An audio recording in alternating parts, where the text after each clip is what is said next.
alone, even I have a gratitude for her. The time I criticized my boyfriend, he's such a coward, even I'm just worrying about him. The time I realized that all of my team members lose their autonomy because I did everything for them. Because I just wanted them to think I'm a good leader or a good person, but I was wrong. What you could do, you could train yourself and you will never experience such regret again. Today, actually, we all have those kind of experiences, and actually, we all have power to make a change. And today, I'd like to show you how. The secret is, actually, it's not so secret because I'll bet you've heard about it before.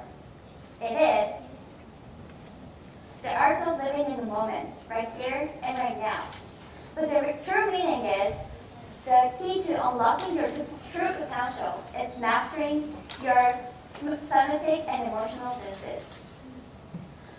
Well, people today have a very high skill of thinking, but unfortunately, the skill of sensing is surprisingly poor. Let me take an example. Your professor shows you a documentary on poverty in developing country, and she asks you, what do you think about this?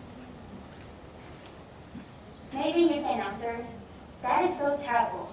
That is unfair. That is unjust. It's pity. It should be fixed. It should be solved immediately. I think all of you can answer this question immediately. But now imagine this. What about if she asked you, how do you feel about this? It's more difficult to answer. No? You can answer it? Okay then, let me tell you another story. One day my friend and I were talking, and she says to me, I'm really in touch with my emotions. So I asked her, okay, so what do you feel now? And she said, give me a minute to think. So, that is not something unique to her, but we are inept at separating our thinking from sensing.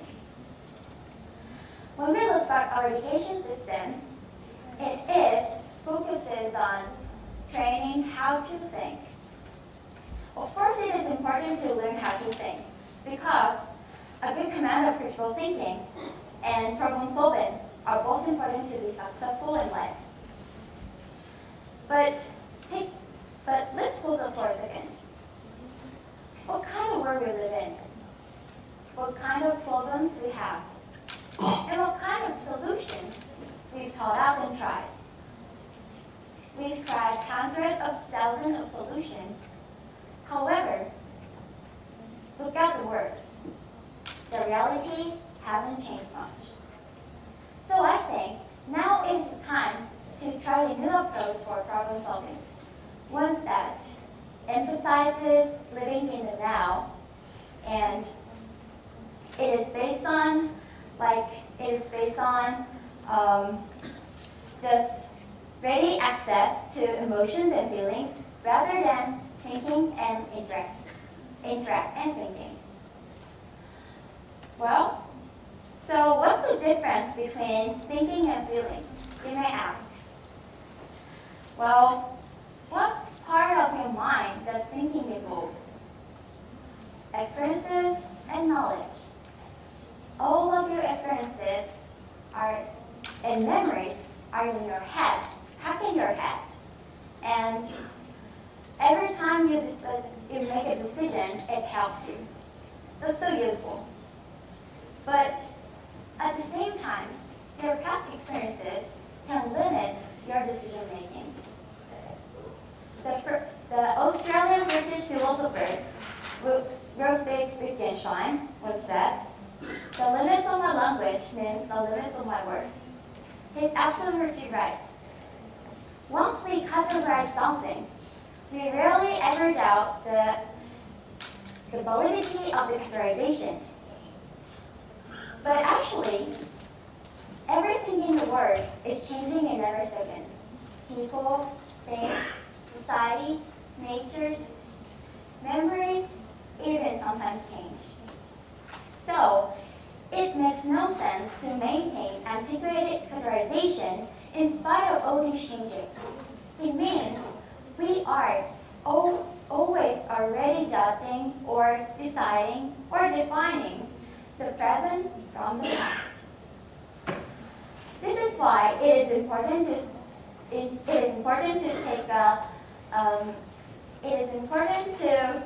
take a new approach and have a skill of sensing and skill of learn how to sense your emotions, because the thinking is informed by the past data and it includes judgment.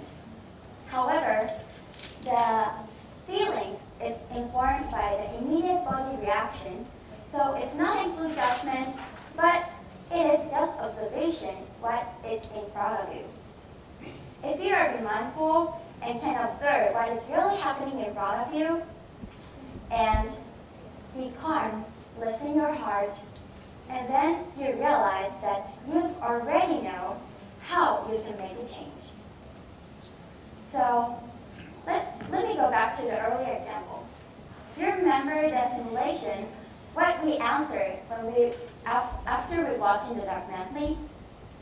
We answered, that is terrible, that is pity, the world is so unfair, something like that. And I think many people have the same idea. But there's one problem. There is no subject I. We already judged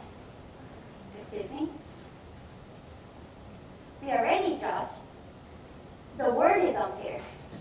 So, cannot see any relationship between the word and I and the problem. So, let me rephrase the sentence.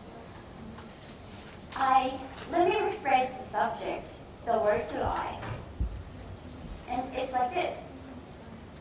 I felt anger to this situation. So anger is an aggressive emotion. And it is emotion, but it is sometimes called trouble because it's powerful energy to attack someone. So let's access to the deeper layer. So why do you feel so angry? Because it's violating human rights, or you feel that it's so unfair game, or you believe that the developed country has a duty to help each other. But again, did you recognize there is no I? So, what do you really feel when you encounter unfairness? Sad, or sorry, or guilty, or pain? Let me say like this. I feel sad and guilty when I encounter the unfairness to compare with my situation. So here we go. Now we reach to deeper down anger. So what's the difference between the sadness and anger is I feel anger is a kind of aggressive word, and it means I don't have any responsibility about that. So someone has a responsibility. But the sounds of the I feel sad, it sounds more reflective, and it has a nuance that I am also involved in the problem too. When you can think, I am also a character in the story, you realize that I actually had a desired future. And it is like this. That's why though you are sad. And you realize that you desire the future like this. I want everyone to live in a peace and safe. So that's really simple, but finally we could reach needs. What we can reach by following our sensation is the most important vision. Beyond judgment and anger, there is a clear needs that desire future. And also, to being honest to the feelings is very important. Do not see someone as an enemy, or do not criticize someone, run away, or just freeze, but realize that I am the only person who can make a change. And that's the key to connect your authenticity. Well, presence is the only time that exists. Presence turns to the past and also the future. And to train your accessibility to your emotions, it means that you are training to start to surf in the wave of changing time. And every single time you react and you act and you think and you inquire what you really need in that moment. French philosopher René Descartes once said, "I think, therefore I am." But I personally suggest it should be like this. I sense, therefore I am. Always be mindful what really happens in front of you. Always inquire how you sense. And always take an action from your true needs. Those are keys to live in the moment right here and right now to make a change. Thank you.